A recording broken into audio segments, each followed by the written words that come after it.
진영을 넘어 공감으로 박재홍의 한판 승부. 네, 여러분 안녕하십니까. 한판 승부 박재용입니다. 네, 청취자 여러분, 연휴 마지막 날입니다. 잘 보내고 계시죠? 다소 짧은 연휴였지만 가족들과 큰 쉼을 누리셨길 바랍니다. 내일부터는 다시 이제 정치권의 시기가 빠르게 돌아갑니다. 4월 총선이 바로 앞으로 다가왔기 때문인데요.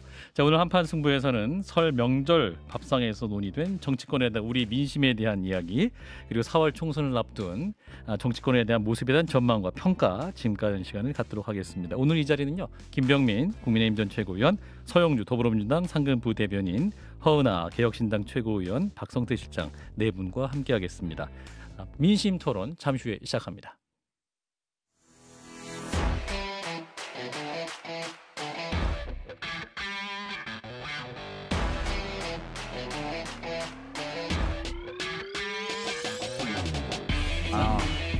네, CBS 라디오 박정희 한판 승부, 네, 설 명절 특집으로 함께하고 계십니다. 네, 앞에 네 분을 소개해드리는데 바로 만나겠습니다.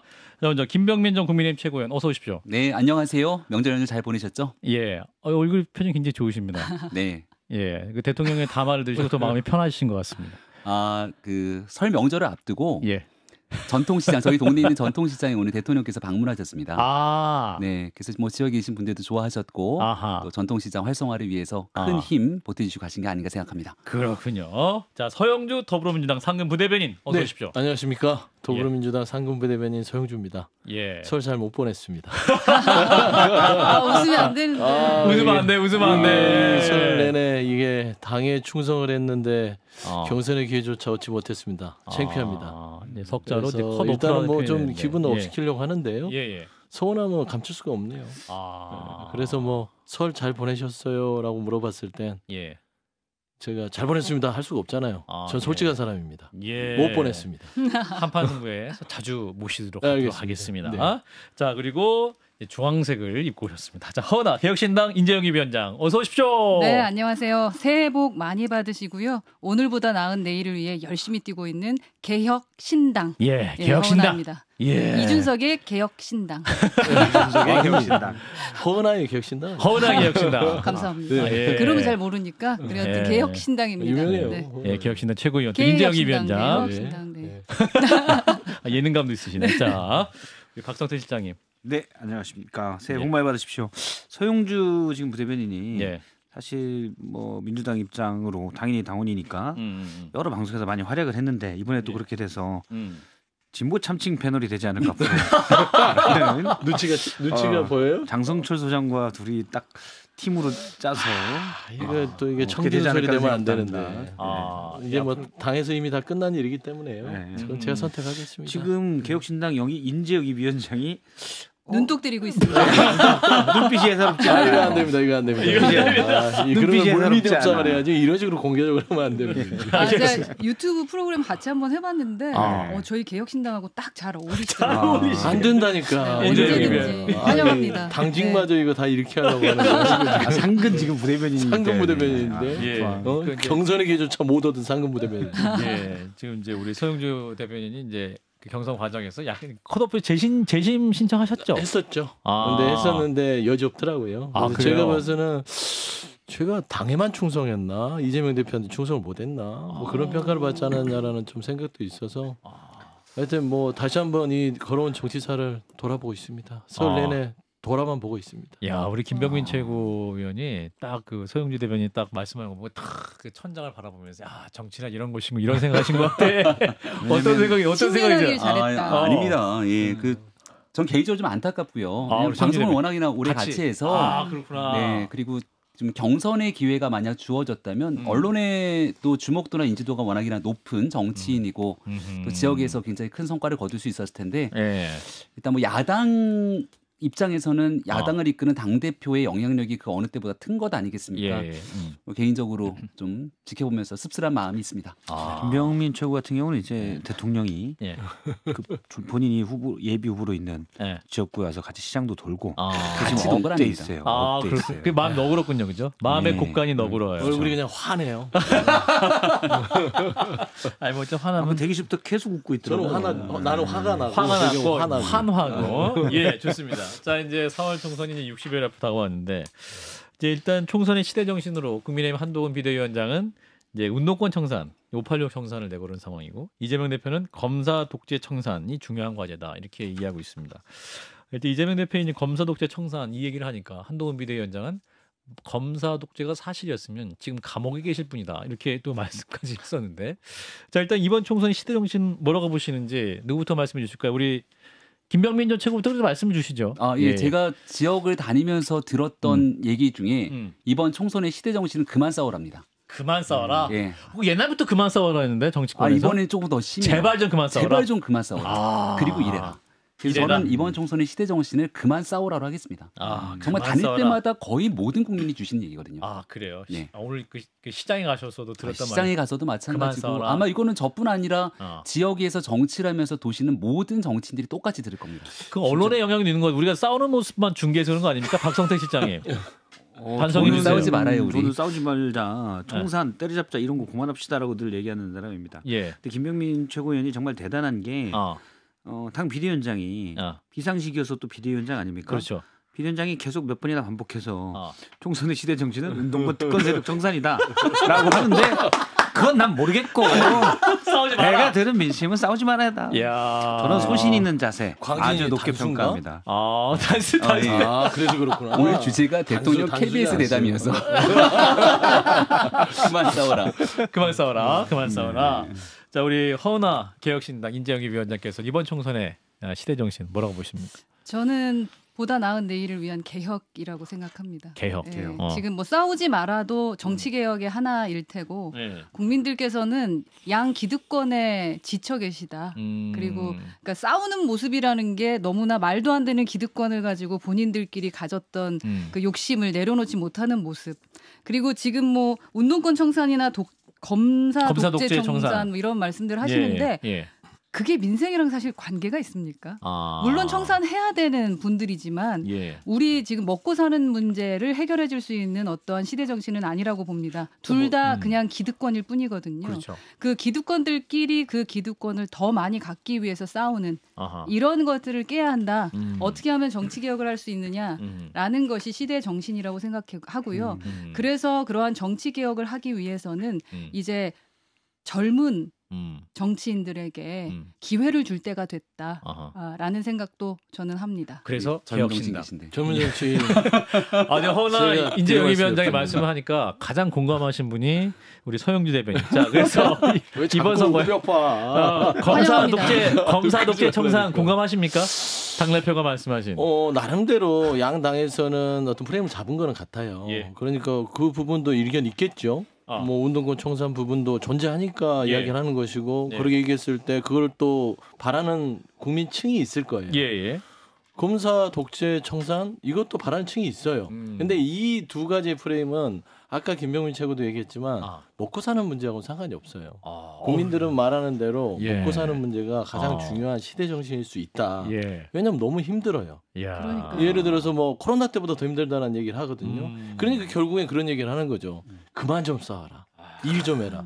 그 결과물은 뭐겠어요? 야, 나 좀 먹고 살게 좀 니들 좀 편하게 일 맡겨놨으면 일 좀 해야지. 왜 니들이 일 안 하고 싸움만 하냐 이 얘기거든요. 그런데 저는 이 전체를 아우러서 하는 거를 한 단어로 하면 공정 같아요. 공정. 그러니까 기득권이죠.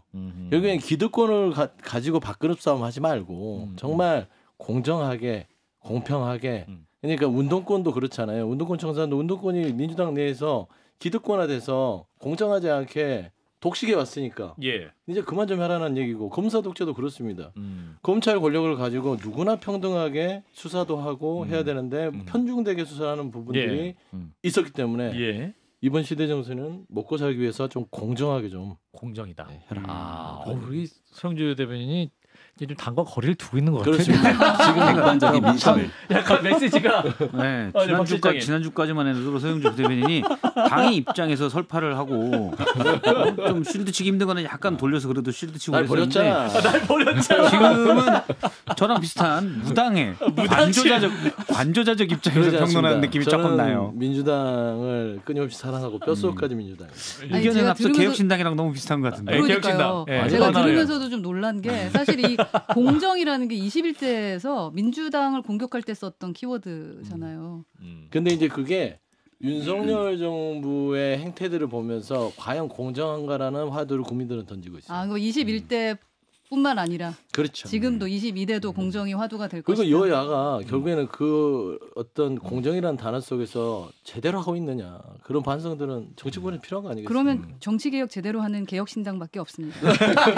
그 두고 봐야지. 네, 공정한 것. 아직 통합 공간이도 안 됐어요. 예. 뭐, 자, 좋습니다. 자, 이런 상황에서 이제 대통령이 이제 드디어 KBS 대담을 했습니다. 100분 동안 이제 녹화한 내용을 이제 7일 저녁에 10시에 이제 방영을 했습니다. 그 시청 후기가 굉장히 많이 나오고 있고 이제 실망스럽다. 아니다. 충분히 국민과 소통을 했다. 이렇게 말을 하는 분도 있는데 일단 여당 입장 들어보겠습니다. 이제 서울이 지역구 김병민 최고위원도 굉장히 좀 관심 있게 보셨을 것 같은데 어떻게 보셨어요? 예. 오늘 아침에 기자님들 전화가 많이 왔습니다. 그 서울이 방송 다음 날. 예, 방송 다음 날 서울에서 출마하는 김병민 후보 입장에서는 어떻게 보셨냐? 기자님들이 참 못됐어요. 못됐어요. 대통령과 가까운 관계라는 걸 알면서 수도권에 출마하고 있는 당신의 입장은 어때 이런 걸 묻는 거였는데 돌려 얘기를 잘했습니다. 일단은 본인 평가하기 잘했다. 관심을 얘기해보세요. 관심을 많이 끌었다. 관심. 예, 제가 시청률을 보니까요. 좀 늦은 시간이었거든요. 저도 10시. 졸린 눈을 비비면서 봤는데 11시 한참 넘어까지 했잖아요. 그렇죠. 좀 길었고 시청률이 8.6%. 지상파 시청률이 요새는 잘 안 나와서 전체 지상파 시청률 순위 중에 2등을 차지했더라고요. 동시간대에? 예, 동시간대가 아니죠. 하루 종일 전체. 하루 종일? 네, 지상파 시청률 검색 한번 해보세요. 그러면은 2등, 8.6%로 2등을 차지했으니까 이 정도면 일단 국민들의 관심을 얻는 데는 성공했구나. 그 두 번째는 봤을 때 이제 평가를 다양할 수 있지 않겠습니까? 근데 저는 들을 얘기들이 꽤 있었거든요. 근데 그 들을 얘기들이 많았으면 이런 거 좀 자주 하지. 너무 오랜만에 하다 보니까 시간이 길어지면 길어질수록 듣고 싶은 얘기가 많고 사람들이 기대치는 더 높아가지 않습니까? 꽤 오랜만에 하는 얘기였는데 좀 너무 아쉬운 건 아니었어라는 평가들이 있지 않았을까 싶어요. 아까 제가 싸우지 말자 얘기했던 건 먹고 사는 문제, 경제 이런 문제들에 대한 국민적 관심이 높은데 여기에 대한 이야기도 했고 또 북핵 문제를 비롯한 외교에 관련된 다양한 현안들을 얘기한 것도 참 좋았다. 근데 이제 너무 많은 얘기를 사람들의 뉴스가 축적돼서 여기 이 하나의 방송에 다 녹여내겠지라고 했는데 그런 부분에서 모든 국민들을 또 만족시키기는 어려움이 있었던 만큼 KBS 대담이 부족했던 소통은 앞으로 좀 자주 이어가기를 바랍니다. 지금 그 명확한 평가를 안 내리신 것 같은데. 아니, 이제 길게 들었는데 뭔가 좋은 표정으로 얘기를 하셨는데. 그러니까. 뭐라고 평가 시청률이 좋았다. 시청률 좋았다. 아니 KBS 정도. 사장의 입장에서는 시청률 좋았다. 그거 좋아할 수 있을 것 같은데. 직원들한테 더 보라고 이제 공지했겠죠. 제가 볼 때는 저 스킬은 김병민 최고가 일단 강북에서는 최고다. 애매하고 답변하기 힘든 질문을 잘 피해가면서 분량을 딱 맞고 분량을 채웠다. 이쪽 저쪽에 대통령실에서도 크게 기분 나쁘지 지금 뭐라고 하는지 보려고 했는데 뭐라고 했는지 잘 모르는 그 정도 기술을 저도 방송을 같이 많이 해봤지만 저도 많이 했기 때문에 저런 무리함은 제가 볼 때 김병민 최고는 거의 뭐 전국 달인이에요. 달인이다. 근데 그 저희 방송에 이제 출연했던 정광재 국민의힘 대변인은 요 방송을 앞두고 이제 이 KBS 이제 100분 그 대담의 시청률까지 이제 방송 끝나고 저한테 예측해 줬어요. 10% 넘을 것이다.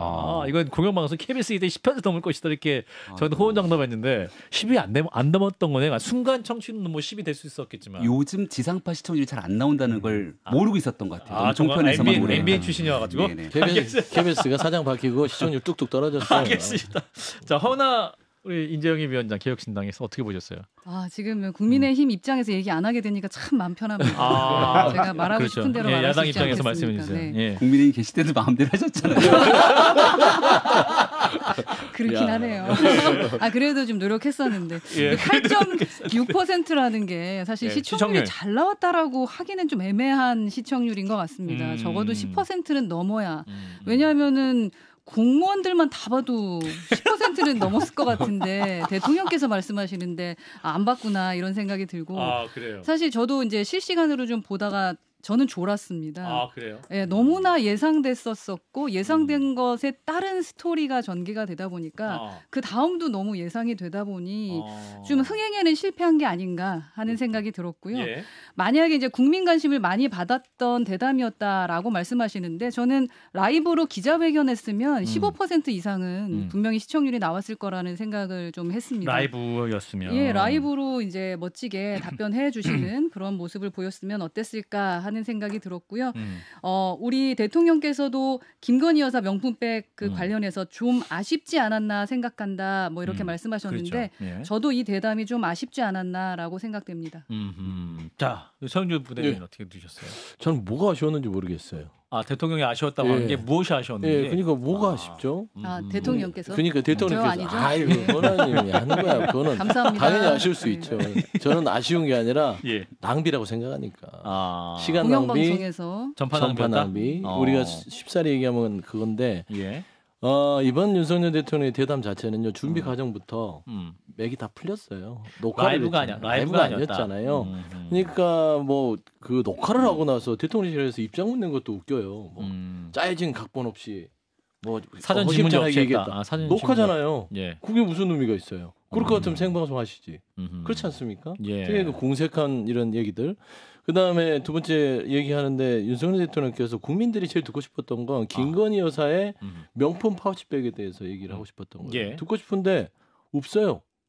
저는 그거였던 것 같아요. 심파에 좀 기대서 어릴 때 부친을 잃고 그 부친과의 어떤 연민의 정 때문에 부친과 가까운 사람을 만날 수밖에 없었다. 그 부분은 좀 있었죠. 그거를 깔죠. 예. 그리고 나서 김건희 여사가 엄청 마음이 착해서 이렇게 거절할 수 없었다. 거절할 수 없는 성정이고 또 박절하게 할 수 없고 대통령 배우자는 박절하게 할 수 없는 그런 위치다.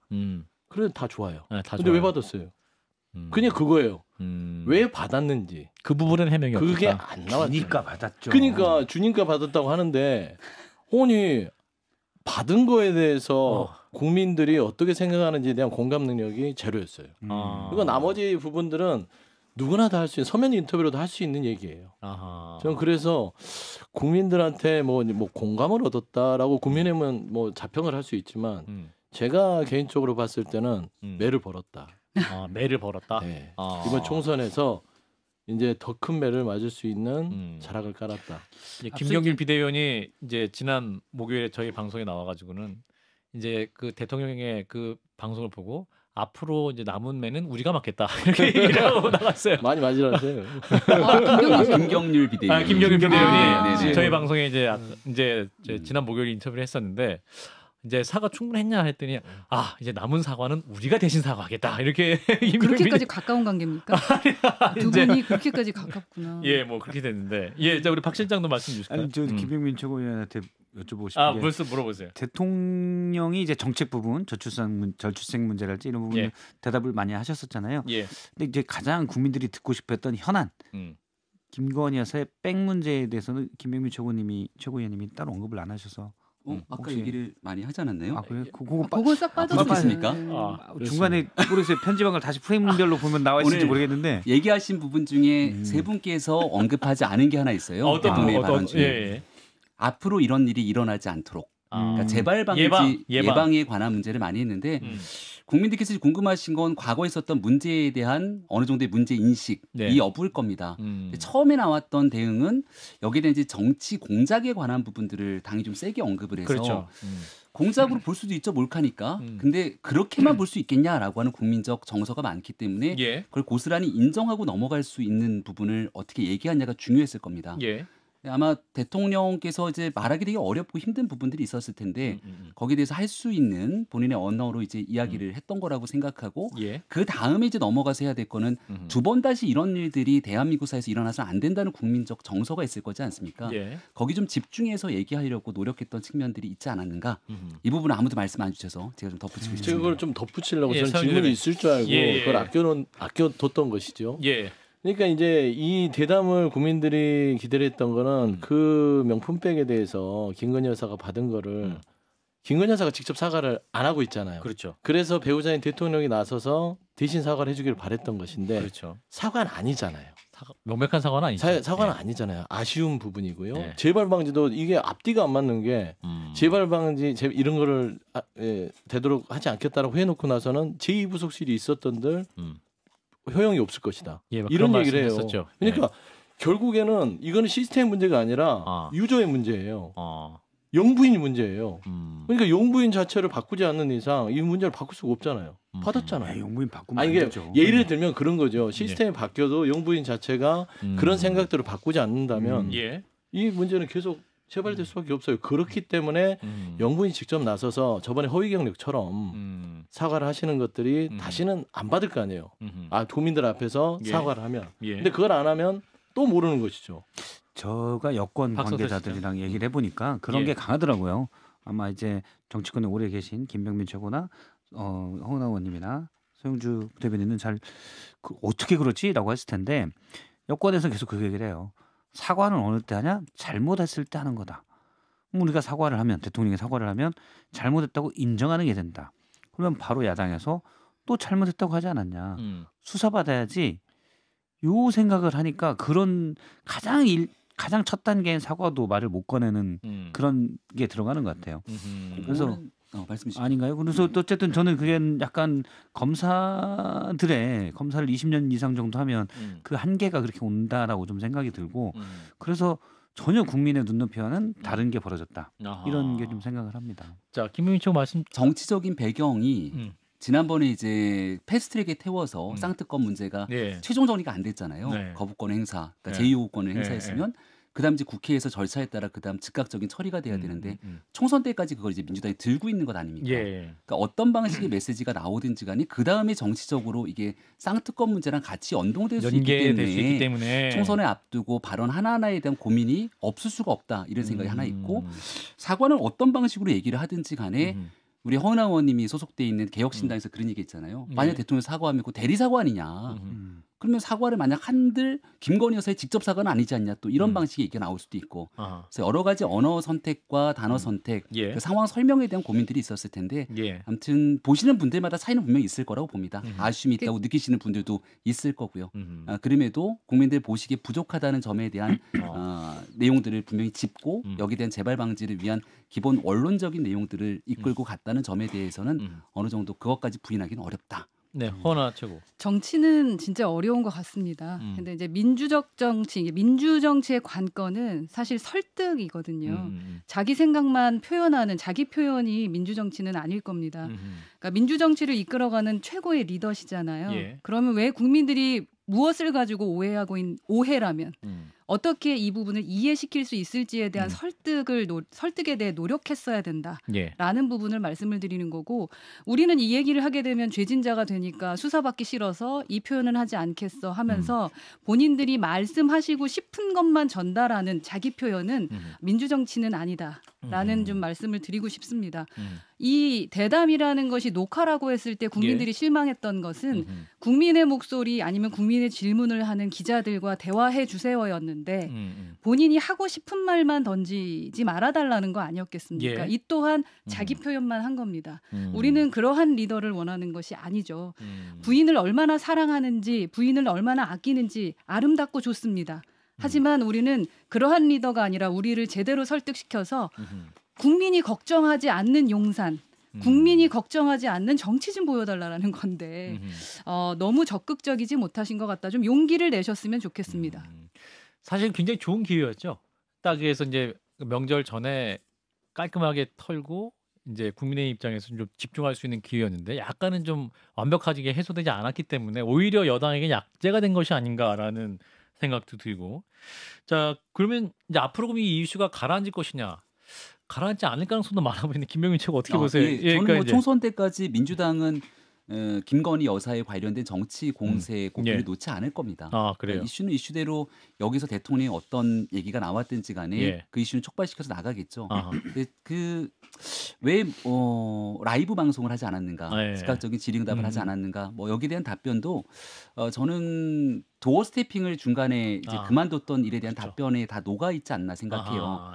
그 내용을 쭉 보면 도어 스태핑 사실 되게 좋았잖아요. 그 대통령도 즐거워했던 것 같습니다. 젊은 기자들과 만나서 같이 호흡할 수 있는 건 되게 즐거운 일이거든요. 대통령 선거 때 저도 대변인하면서 매일 같이 있을 때 묻고 답했을 때 같이 호흡하면서 즐거워했고 현장에 있는 기자분들도 같이 인간적으로 정을 좀 나누게 되는 면들도 있었거든요.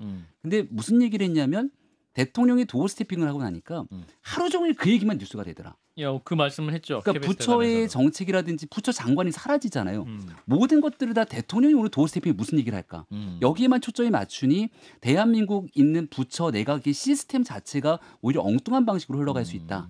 그래서 이날도 언론에서는 많은 관심들을 이 김건희 여사의 백 문제라든지 이런 쪽에 집중을 할 수 있겠습니다만 또 국민들 보시기에는 먹고 사는 경제 문제. 그럼 도어 스태핑은 왜 그만뒀지? 외교 안보에 관한 문제랑 이 북핵 문제에 관련된 대한민국 핵무장에 대한 고민을 갖고 있는 사람들에 대한 대응을 어떻게 할 것이냐? 북한은 지금 과거와는 다른 방식으로 흘러가고 있는데 왜 그들의 저희와 배경에는 뭐가 있는가? 이런 것들을 궁금해하시는 국민들도 있는데 그게 다 사라져버릴 수도 있는 것 아닙니까? 그래서 복합적인 내용에 대한 국정 운영 전반을 좀 설명하고 싶었던 대통령실의 의지 또 고민에 대해서도 평가할 필요가 있다고 생각합니다. 김경률 비대위도 이런 말을 했어요. 사실은 이제 현 상황에서 좀 약간은 여당 내에서도 이제 더 이상 문제제기가 없다가 선거가 상황이 진행되다가 수도권 지지율이 여당의 답법 상태 계속된다면 서울이나 수도권에 있는 여당 후보들이 다시 한 번 또 이 문제를 제기할 수 있을 것이다. 이런 말을 하더군요. 김경률 비대위원이. 본인이 출마 안 해서 그런 거 아니에요? 자유로워진 거예요. 본인이 갑자기 거울 쳐다보는데요. 본인이 출마했으면 안 그랬을 것 같은데. 본인이 왜냐하면 이거는 내가 출마한다 그러면 전적으로 우리한테 불편하거나 불리한 이슈는 다시 한번 꺼내는 게 도움이 하나도 되지 않습니다. 그런가요? 선거의 ABC 기본 아닙니까? 그리고 제가 서용주 대변인 앞에 계셔서 말하기는 좀 부담스럽고 죄송한데 옆에 있잖아요. 이런 이슈가 나오면 사실은 국민의 입장에서는 이재명 대표가 서용주 부대변인처럼 훌륭한 사람 컷오프 시켰네. 사천한 걸 아니야? 이렇게 해서 공격 포인트를 삼을 수도 있는 면 아닙니까? 싸우지 말라고 이제 국민들이 말씀드려서 가능한 한 공세를 안 하려고 합니다만 우리 입장에서는 우리한테 불편한 이슈는 가능한 한 조금 수면 아래로 놓고 선거는 결국은 어느 정당이든지 간에 사고가 나거나 실수가 나올 수 있는데 그 면을 파고드는 게 선거의 핵심이거든요. 그래서 김경률 비대위원께서 만약 출마를 하셨다면 그런 얘기를 하진 않았을 거다. 이게 지금 김병민 최고의 말에 답이 다 있습니다. 정치인들은 이게 나한테 유리한지 불리한지 뇌세포가 움직이기 전에 피부로 알아요. 피부로 알게 돼서 세포들이 바로바로 반응합니다. 반응하기 때문에. 네, 근데 지금 딱 말씀 이 프레임 자체는 불리하다 무조건. 왜냐?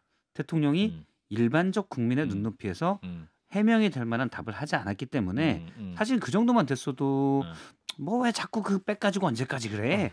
이런 여론이 나올 수도 있거든요. 나오는 자체가 불리하다는 건 이미 대통령의 대답이 만족스럽지 않다라고 김병민 최고의 오른쪽 귀 세포가 반응하고 있다라고 제가 얘기할 수 있겠습니다. 근데 저도 이제 말씀드리면 김건희 여사의 문제를 민주당이 정치적으로 이용한다.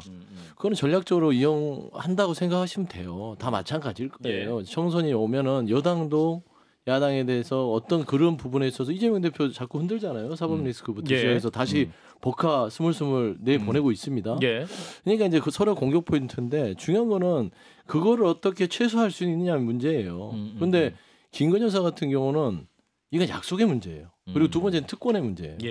왜 약속의 문제냐면 김건희 여사가 약속을 안 지켜서 이 사단이 난 겁니다. 처음에 허위 경력 부분이 드러났을 때 국민 앞에 사과할 때 돋보이라고 허위 경력을 했다. 사실 인정했고 내조만 하겠다. 영분 역할 안 하겠다고 약속을 했어요. 근데 그걸 어기고 영분 역할을 활발하게 하다 보니까 사람들이 모이죠. 줄을 서시오. 줄을 서는데 줄을 서서 만나려면 뭐 여러 가지가 필요한 거예요. 그러던 와중에 정말 마음을 좀 이렇게 독하게 먹지 못하고 이렇게 받는 것이죠. 명품백을. 저는 이런 부분에서는 김건희 여사가 스스로 이번 총선에서 본인이 나타나서 풀지 않는 이상은 절대로 못 푼다. 그렇기 때문에 민주당은 그 포인트를 가지고 공격할 수밖에 없다. 그걸 너무 박하게 생각하지 마세요. 알겠습니다. 네. 일단 이제 지역구 분석을 한번 또 가보도록 하겠습니다. 자, 일단은 다가오는 4월 총선 각 당의 목표는 어느 정도로 보고 있는가? 일단은 이재명 대표는 151석 정도 얘기했던 것 같고 국민의 입장에서 지금 어느 정도 목표를 갖고 있습니까? 다가오는 총선. 광진의 승리를 아마 목표로 갖고 있지 않을까.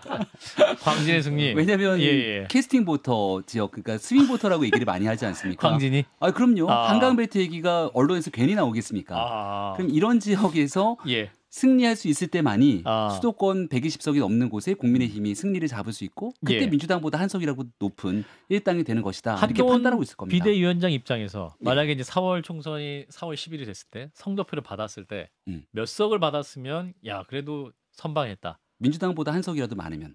한 석이라도 민주당보다 많으면 1당이 되는 게 목표겠죠. 1당이 되면 물론 욕심 같아서는 과반 의석 얘기를 쭉 하고 싶습니다만 과거에 선거를 앞두고 막 180석 이렇게 얘기하는 정당들 다 국민들한테 회초리 많이 맞았잖아요. 그래서 가장 낮은 자세로 겸허하게 선거를 치러야 되지만 그래도 현실적으로 집권당이 일할 수 있는 기회를 주십사 읍소하려면 민주당보다 한 석이라도 많은 의석을 갖고 1당이 되는 목표를 갖고 뛰는 게 맞다고 봅니다. 민주당 플러스 1이라는 거군요. 거기에 핵심은 광진이다. 자, 서영주 대변인 약간 좀 열정이 식으신 것 같긴 합니다.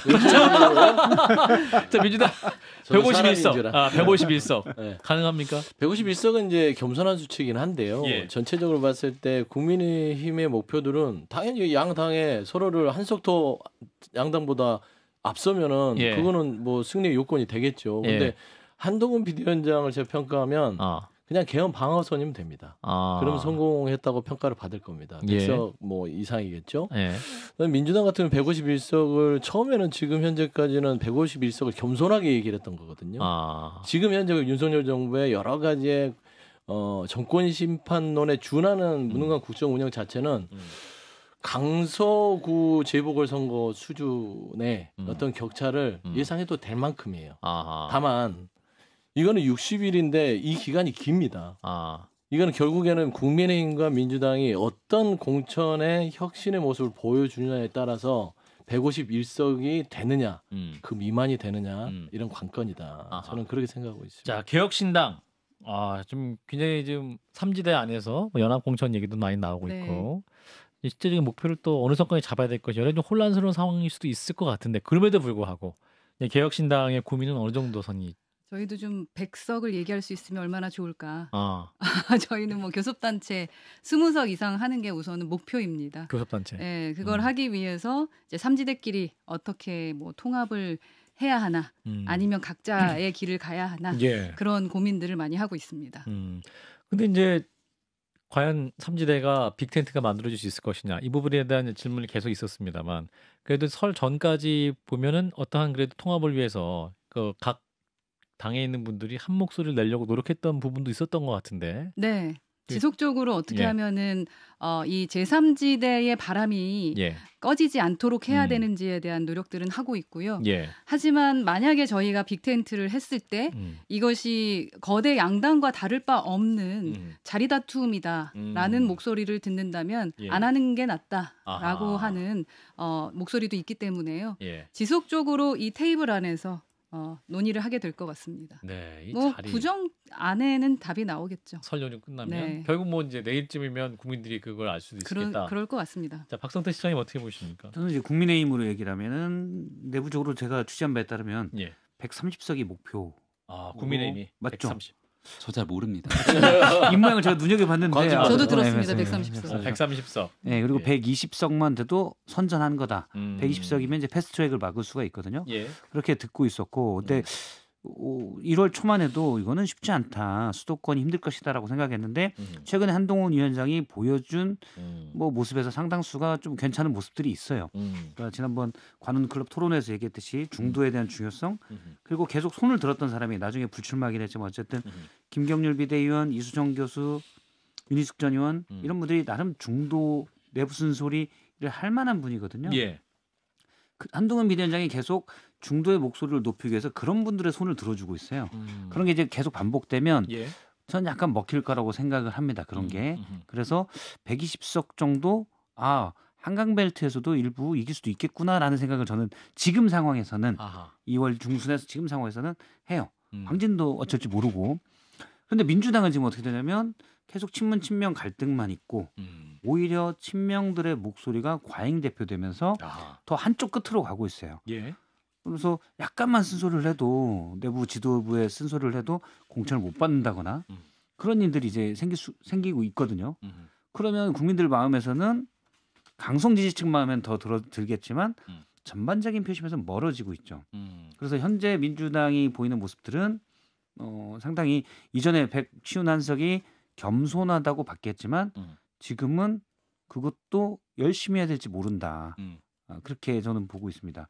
개혁신당은 이제 변수가 워낙 많아서 예. 제가 의석수를 예상할 수 없고 근데 이제 지역구는 사실 힘들잖아요.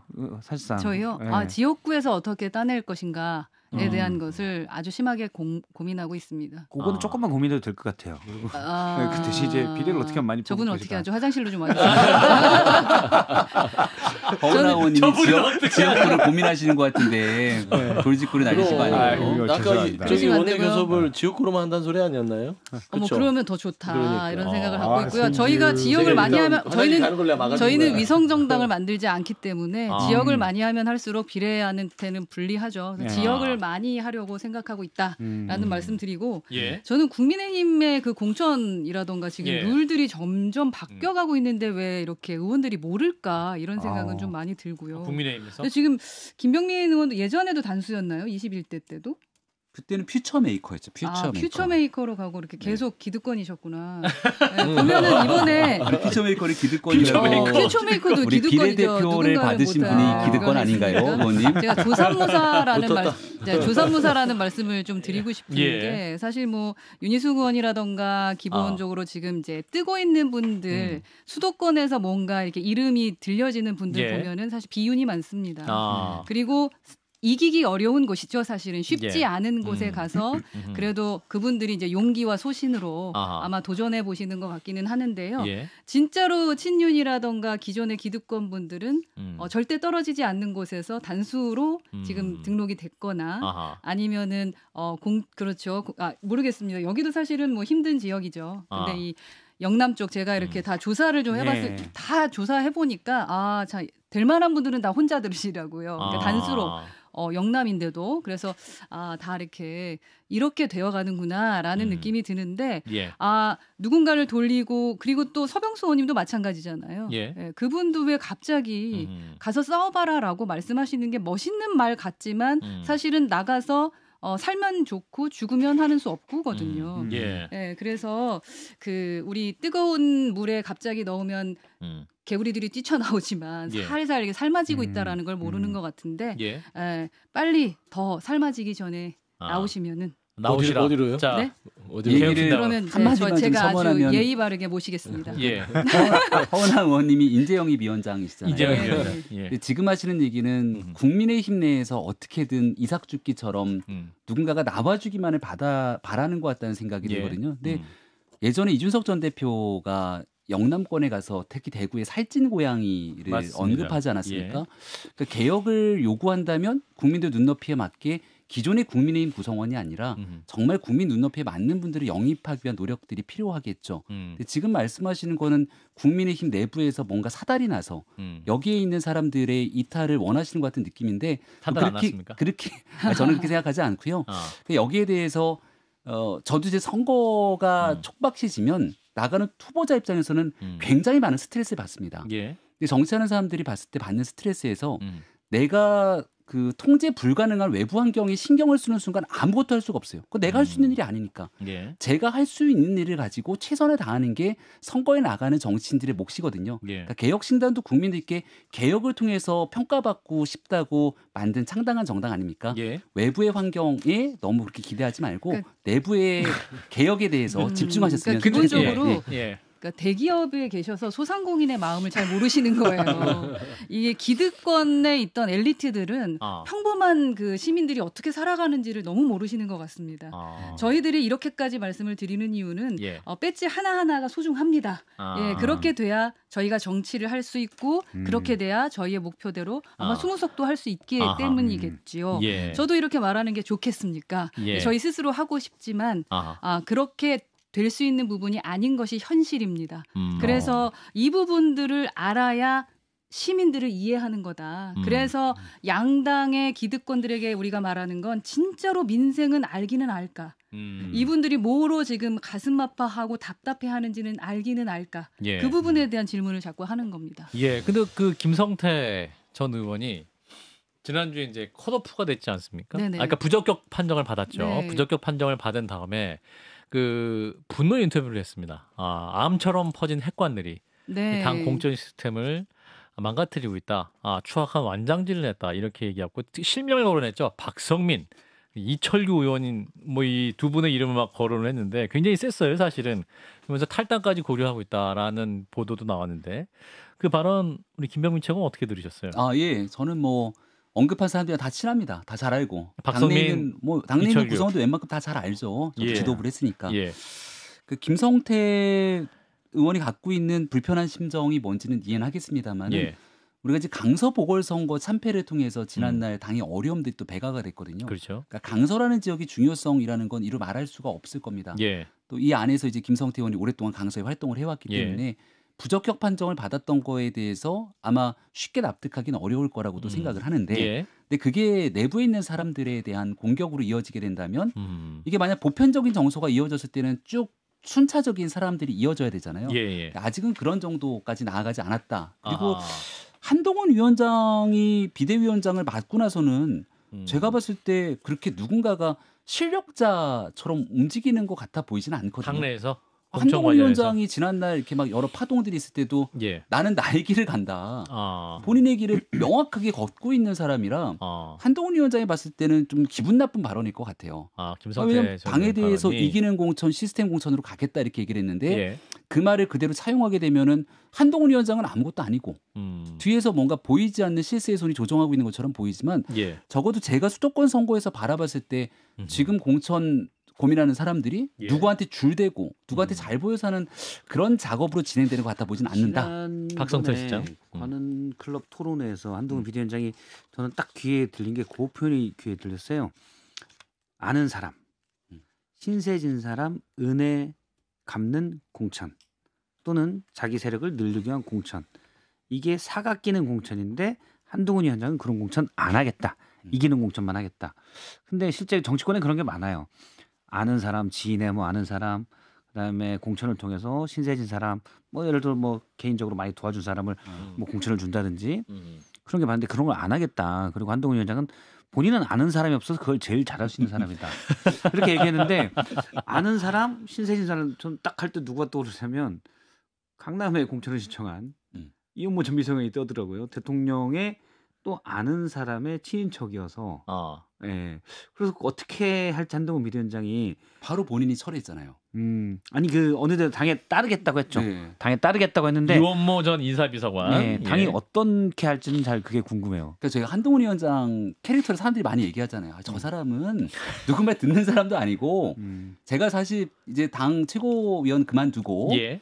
우리 당 비대위원장 누구 모실까 막 했을 때 저 한동훈 위원장 잘 모르거든요. 한동훈 위원장이 필요할 것 같더라고요. 내가 이기기 위해서 수도권의 판을 한번 흔들어야 되는데 예. 한동훈 위원장이 필요하다 얘기하니까 갑자기 김병민이 한동훈을 민다. 막 이런 프레임 구도가 잡혀서 한동훈 위원장을 비토하는 당내 그룹들도 있었을 것 아닙니까? 예. 굉장히 정치적 공격도 받고. 근데 그럼에도 불구하고 왜 한동훈이 필요한지 정말 열심히 설파했습니다. 나중에 한동훈 위원장을 만났어요. 고맙다는 말 한마디 할 줄 알았는데 고맙다는 말 한마디도 안 하더라고요. 그래서 한동훈이 이런 사람이구나라고 제가 확실히 알았죠. 그러니까 한동훈 비대위원장 그 말씀하시기에 갑자기 떠오르는 게 있어요. 누구 말 듣는 사람 아니라고 했잖아요. 네. 딱 윤석열 대통령하고 닮았거든요. 닮았죠. 근데 술 안 먹는 윤석열 대통령이에요. 그러니까 제로콜라 드시는 제로콜라만 드시는 윤석열. 그런 윤석열이 한동훈 비대위원장이다. 한 몸이다라는 생각이 갑자기 떠올랐고 저는 지금 보면은 그 김성태 전 의원 같은 경우는 이 국민의힘의 공천 시스템을 조금 더 혁신적으로 보이기 위해서 제물로 삼은 거예요. 예, 희생해라. 당 공간에서. 그렇죠. 이런 걸 보여주는 거죠. 김성태 같이 유명 플레이어도 우리 엄격한 기준에서 걸려들면 우리는 바로 아웃이다. 근데 김성태 전 의원은 정말 어처구니가 없을 거예요. 아니 사면복권 당해서 공천까지 받은 게 그 강서구에서 대신 선거 뛰었던 김태우 후보 있지 않습니까? 그분하고 케이스가 뭐가 달라요? 그다음에 최근에 댓글 조작 사건 실형받았던 서천호 저기 국정원 2차장 그분 사면받고 지금 공천 받았어요. 그럼 그러면 왜 김성태만? 그게 결국에는 제가 봐서는 김성태 전 의원은 자 당을 위해서 예. 희생하셔. 그리고 이제 더 이상 막 그 이철규 의원이나 당의 실세들하고 부딪히면 곳간에서 다른 거 꺼내줄 수도 있는데 안 줄 수도 있어요.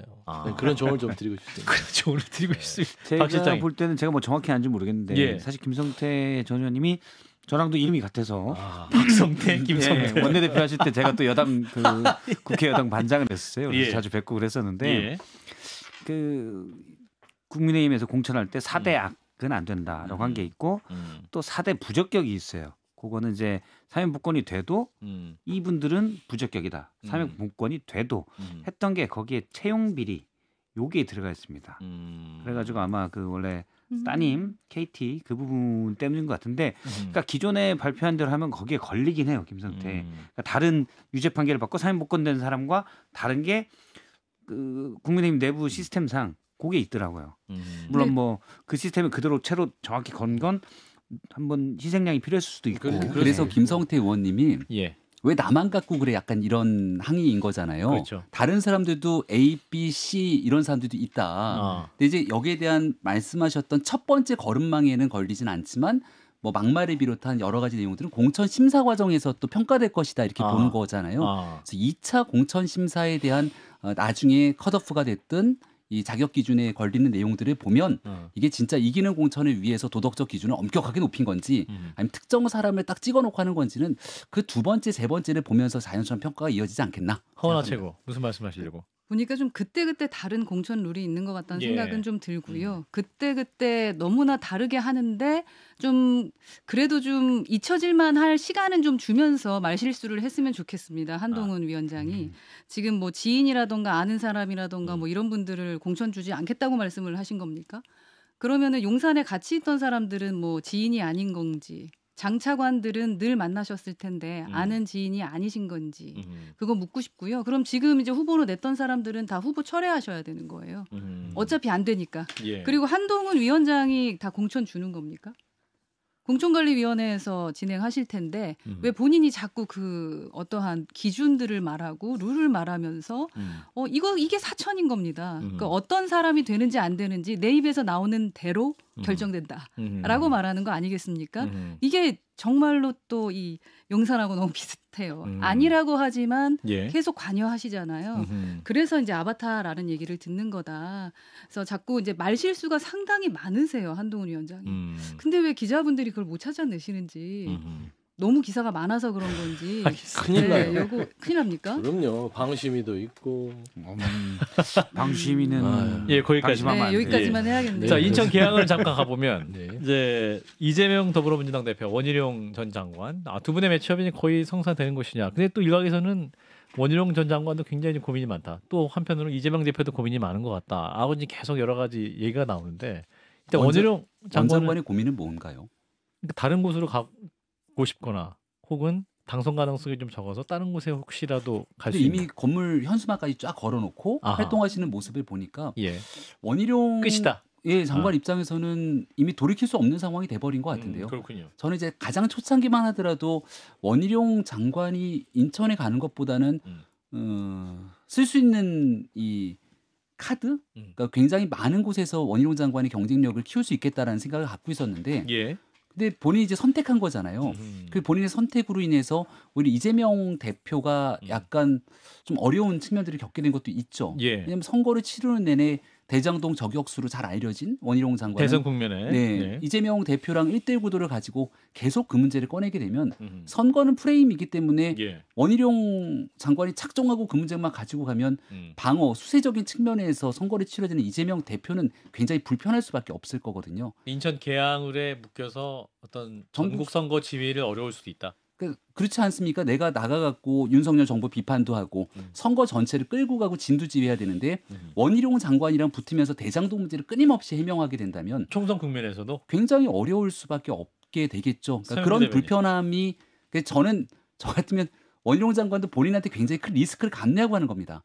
다른 사람들을 공격하면 내가 갖고 있는 포지티브한 이미지가 사라질 수 있잖아요. 그러네요. 근데 여기에서 만약 그런 역할들을 하면서 이재명 대표를 꺾고 국회에 올라갈 수만 있다면 차기 대선 주자로서 또 한번 제대로 도약할 수 있는 길이기 때문에 원희룡 장관 입장에서 굉장히 큰 승부수를 걸었다 이렇게 평가할 수 있겠죠. 예, 성주 대변인 어떻게 보세요? 원희룡 뭐 애초부터 원희룡 전 장관 같은 경우는 손해볼 장사가 아니에요. 예. 그냥 여기에 출마했다는 자체만으로 그리고 여기에 현수막 걸었다는 자체만으로 그리고 야당의 유력한 대권 주자와 한판 붙는다. 그 자체만으로 그냥 본인은 차기에 예를 들면은 한 보수층의 한 서너 번째 대권 주자였으면 한 그래도 한 2계단은 상승하는 거죠. 그건 노리고 간 거예요. 원희룡 장관이 뭘 아쉽다고 한 번 더 배지를 달고 싶거나 그러겠어요. 배지도 많이 달았고 도지사도 했고 그냥 아쉽다는 거는 저는 그거 같아요. 제일 아쉬운 건 한동훈을 넘어설 수 없다. 그게 본인한테 늘 안타까울 거예요. 내가 뭐가 못나서 정치 경력도 한동훈 비대위원장보다 훨씬 뛰어난데 하나 부족한 건 윤석열 대통령의 사랑이 부족하죠. 그렇지 않습니까? 그걸 받으려면 윤석열 대통령이 가장 미워하는 야당 대표는 이재명 대표를 꺾어서 내가 실력 발휘를 해줘야 되는 겁니다. 그래서 저는 이 승부는 쉽지 않을 거예요. 근데 원희룡 장관에게 그렇죠. 근데 만약에 이긴다면 이건 기적 같은 일이고 본인은 정말 한동훈 비대위원장을 뛰어넘는 보수층의 아주 1등의 그 대권 후보로 올라갈 공산이 크다. 이런 투자는 할 만하죠. 개항을 원희룡 전 장관에게 개항을이란 승패와 상관없이 비싼 값 딱지를 주고도 사야 되는 곳. 뭐 이 정도인 것 같아요. 일단 이재명 대표와 1대1 구도를 만든다는 것 자체가 원희룡 전 장관이 절대 마다할 리 없는 그런 그림이겠죠. 근데 이제 그 출마 입장을 밝힌 이후에 초반에는 이제 이렇게 사람들 관심이 많이 있었는데 사실은 뉴스의 중심에 또 이렇게 원희룡 장관 이름이 이렇게 많이 나오지 않고 있지 않습니까? 그 부분에 있어서 좀 약간 좀 힘듦이 있지 않을까? 아직은 본격적인 선거가 레이스 시작이 안 됐기 때문에 이제 언제부터 나오냐면 본격적인 후보군이 정리가 되고 나면 여론조사가 돌아갑니다. 근데 언론에서는 253개 지역구 다 다룰 수 없으니까 그렇죠. 무조건 하나의 핵심 여기 갑니다. 이재명 대표가 아직 후보 등록 안 했죠. 예, 그러니까 이재명 대표도 출마할 것처럼 얘기했습니다. 마지막 상황이 어떻게 될지 모르는 거잖아요. 이제 등록을 하고 1대1 구도가 형성이 돼서 여론조사가 돌아간다. 선거 내내 여기가 나옵니다. 그런 상황을 겪고 만약 원내에 들어가게 된다면 차기 대권 주자군에 지금 나오는 사람 제가 봐서는 첫 번째 한동훈 위원장 본인 스스로 불출마 선언했기 때문에 원내에 못 들어가잖아요. 그 두 번째 오세훈 서울시장. 원내에 들어갈 수가 없는 상황이고 원내에 있는 사람들과의 이 스킨십이 약점으로 떠오르지 않습니까? 대선 후보라면. 근데 원희룡 전 장관이 만약 이재명 대표를 꺾고 원내에 진입한다. 그럼 원내에 있는 사람들을 규합해서 대통령 선거로 갈 수 있는 가장 큰 우군 확보가 가능하기 때문에 아마 여기 승부수를 걸지 않았나 싶은 거죠. 원희룡 장관 입장에서 만약에 온 힘을 다할 가능성 공산이 크다라는 거. 승산은 어떻게 보세요, 박 실장님? 승산은 현재 그림으로는 쉽진 않죠. 개항을이 제가 민주당 분 만나서도 물어봤는데 조금 너무 이재명 대표 입장에서 쉬운 그런 것은 아니지만 그렇다고 아무리 원희룡 전 장관이 와서 그렇게 어려운 것도 아닌 것으로 본다. 내부 분위기는 약간 그런 게 있더라고요. 뭐 초반에는 이재명 대표의 브로마이드만 갖다 놔도 이길 수 있다. 뭐 이렇게 근데 그건 좀 너무 약간은 본인 현수막을 그렇게 또 저기 눈에 띄게 걸었더라고요. 보셨어요? 본인 현수막? 본인 현수막을 이렇게 원을 그려서 원희룡 전 장관이 용용자를 이렇게 해서 그래서 저는 정말 말대로 이재명 대표 그 대장동 브로마이드를 걸 줄 알았더니 본인 거를 무슨 중국집 무슨 상표처럼 해놓으셨어요. 근데 제가 그 홍보 전문 이미지 메이킹 전문가시잖아요. 아이디어는 많이 잘 내시고 뭔가 하는 것 같은데 제가 소수 정당이라서 그런지 모르겠는데 지금 아직 경선 안 했잖아요. 안 했죠. 네. 거기에서 지금 경선을 치르겠다고 기다리는 후보들이 있는데 너무나 돌이킬 수 없이 뭐 어떻게 했다라고 지금 최고께서 이렇게 말씀을 해버리시면 저 전체본데요. 전체본에 힘 없어요. 저희가 인천 계양을 그 재보궐 때문에 같이 열심히 뛰면서 했던 분이 계시지 않습니까? 그래서 그 부분을 꼭 기억하셔야지 되는 것 같습니다. 당당하게 두 분 경선해서 이기신 다음 그 다음에 이재명 대표하고 붙는 거지. 지금 후보들 많이 언짢을 것 같아요. 소수 정당이라 말씀드립니다. 현역 뭐 당협위원장이 좀 기분 나쁠 수 있을 것이다. 그럼요. 그리고 저희가 그분하고 같이 선거 뛰었어요. 질 줄 알지만 같이 뛰어드렸었던 분이시거든요. 같이 하셨잖아요. 열심히. 그때 얘기를 들었었는데 그때 이제 원래 그 한동훈 비대위원장이 가서 원희룡 전 장관의 손을 들어줬잖아요. 근데 그 자리에 사람들 와 한동훈 비대위원장 온다니까 사람들을 모은 당원들을 모은 그 지역 위원장이 있어요. 물론 원희룡 전 장관 얘기 그 전에 나왔지만 잘 보이려고 위원장한테 그러니까. 사람을 수백 명을 모아놔서 자 빨리 한동훈 위원장 파이팅도 해줘 막 그러고 했는데 단상에서 갑자기 한동훈 위원장이 원희룡 전 장관의 손을 들어줄 때 우리는 원희룡이 있습니다 할 때 저는 이분의 심정이 너무 공감이 돼요. 그럼요. 자기가 모셔온 사람들에게 일단 화난 것보다 부끄러워지는 거예요. 그렇죠. 내가 이렇게 데리고 왔는데 나는 이 당 비대위원장에게 이 정도 대우밖에 못 받는구나. 지금 저 사람들이 나를 얼마나 불쌍해 볼까?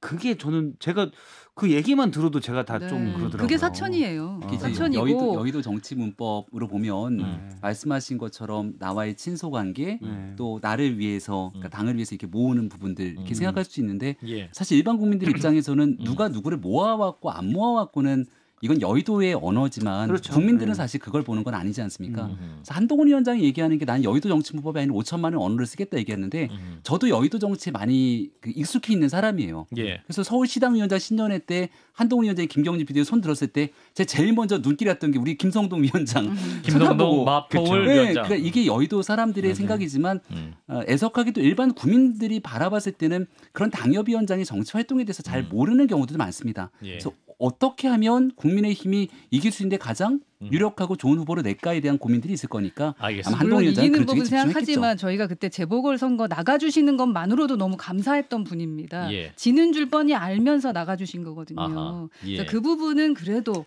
기억해 주는 것이 큰 정당으로서의 역할이다라는 말씀드립니다. 맞아요. 여야를 떠나서 당에 헌신한 부분을 기억해야죠. 그러지 않겠습니까?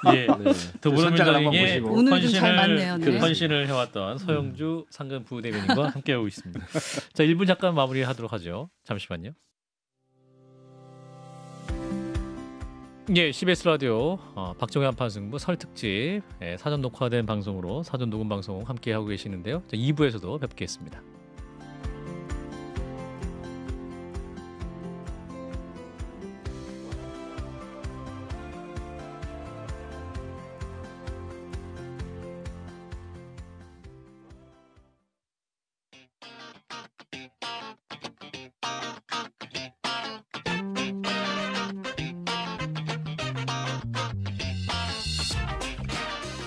CBS 라디오 박정희 한판 승부 설 특집 방송으로 함께하고 있습니다. 4월 총선에 관련한 여야 그리고 제3지대 입장까지 함께 듣고 있는데요. 2부에서는 3지대 움직임 중점적으로 말씀을 나눠보려고 합니다.